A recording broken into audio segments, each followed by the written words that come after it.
ये थी max Planck institute की पेट्रिशिया शाडी। मेरे साथ स्टूडियो में आज इसी इंस्टीट्यूट में ब्लैक होल्स पर शोध करने वाले अभिजीत बोरकर हैं। अभिजीत, बहुत बहुत स्वागत है आपका मंथन में। आप ब्लैक होल्स पर रिसर्च कर रहे हैं। आप बता रहे थे कि हमारी मिल्की वे के बीचों बीच एक ब्लैक होल है। क्या है ब्लैक होल एग्जैक्टली? तो होता यह है कि हर तारा जो होता है उसमें हाइड्रोजन होता है और वो न्यूक्लियर फ्यूजन करके तारे ऊर्जा बनाते हैं। तो जो हमें दूर दूर के तारे चमकते हुए दिखते हैं तो वो हाइड्रोजन का न्यूक्लियर फ्यूजन इस्तेमाल करके ऊर्जा बनाता है और वो हमें चमकते दिखते हैं जी। तो हर तारों में दो प्रकार की ऊर्जा होती है, एक ग्रेविटेशनल ऊर्जा और न्यूक्लियर फ्यूजन की ऊर्जा। तो ग्रेविटेशनल की ऊर्जा उन्हें अंदर खींचती है और न्यूक्लियर फ्यूजन की ऊर्जा उन्हें बैलेंस रखती है। तो जब तारों का हाइड्रोजन ख़त्म हो जाता है तो वो तारे गुरुत्वाकर्षण से अंदर खींचने लगते हैं। तो अगर तारों का अलग अलग वस्तुमान होता है तो जो तारे सूरज के जितने वस्तुमान के होते हैं तो उनका वाइट ड्वार्फ बन जाता है।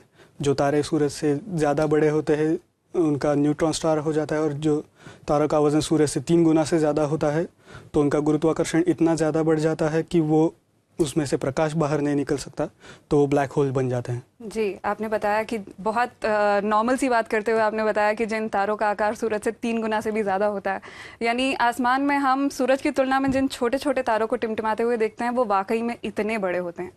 रिपोर्ट में पेट्रिशिया तारों की उम्र के बारे में बात कर रही थी, उनके जीने मरने के बारे में बोल रही थी। एक तारे की आम उम्र होती कितनी है?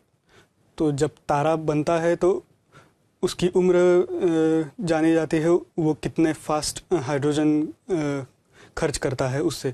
तो जो तारा जितना बड़ा होता है तो उसकी उम्र कम से कम हो जाती है। तो जो छोटे छोटे तारे होते हैं वो स्लोली हाइड्रोजन कंज्यूम करते हैं तो उनकी उम्र बड़ी होती है।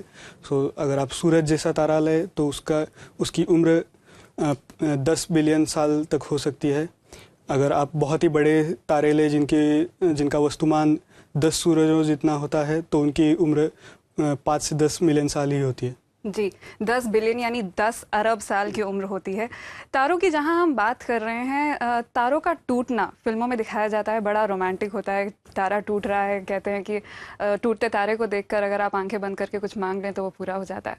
रूस में हमने हाल में देखा ऐसा ही कुछ सीन था, लेकिन तबाही बहुत मची। यानी तारे का टूटना इतना खतरनाक होता है। और क्या वो वाकई तारे थे? नहीं, वो तारे नहीं होते हैं, वो एस्टेरॉइड्स या मीटियोराइड्स होते हैं। तो होता यह है कि छोटे छोटे ऑब्जेक्ट्स होते हैं जो सूर्यमाला में सूरज के पास घूमते रहते हैं। तो वो प्लैनेट जैसे सूरज की परिक्रमा करते हैं, लेकिन वो बहुत छोटे होते हैं। तो इनको एस्टेरॉइड्स बोला जाता है। और ये एस्टेरॉइड्स जब पृथ्वी के वातावरण में आते हैं तो उससे घर्षण की वजह से वो जलने लगते हैं और ये जलना हमें आसमान में दिखाई देता है तो उसे टूटता हुआ तारा कहते हैं जी। तो ये जो तारे आसमान में आते हैं और आसमान में जलते हैं उन्हें मीटियोर्स कहा जाता है। और उसमें से सभी पृथ्वी के सरफेस तक नहीं पहुंचते।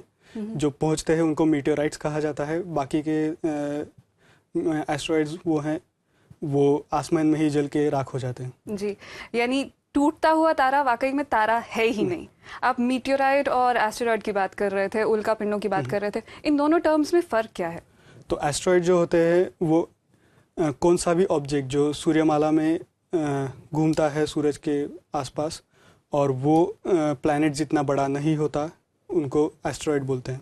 ओके, तो बहुत बहुत शुक्रिया इस जानकारी के लिए। हमारे कई दर्शकों ने हमें ईमेल के ज़रिए और फेसबुक के ज़रिए पूछा था कि रूस में जो उल्का पिंड गिरा उसके बारे में जानकारी दीजिए, वहाँ दरअसल हुआ क्या, वे समझना चाहते थे। तो उनके लिए जानकारी बहुत मददगार साबित हुई होगी। आप भी अगर कुछ पूछना चाहते हैं, आपके दिमाग में भी कोई सवाल टिक टिक कर रहा है, तो हमें फ़ौरन ईमेल कर दीजिए या फेसबुक के ज़रिए